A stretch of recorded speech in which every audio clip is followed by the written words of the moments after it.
अब हम गाए चूड़ी हरियारा काली आई हे रे सवारा का पहिरी के नाचम छमा छम बोल हर हर महादेव हर हर महादेव हर हर महादेव ए पर्वतिया के पापा की जय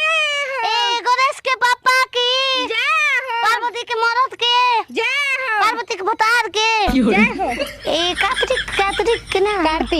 कार्तिक के ना कहबू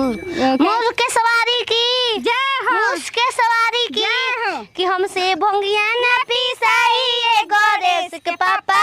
कि नहीं हर जात बानी कि हमसे भंगिया ना पिसाई ए गणेश के पापा कि नहीं हर जात बानी। ये कहूँ आदमी खबर मेरे तू कहाँ चढ़त हुआ हो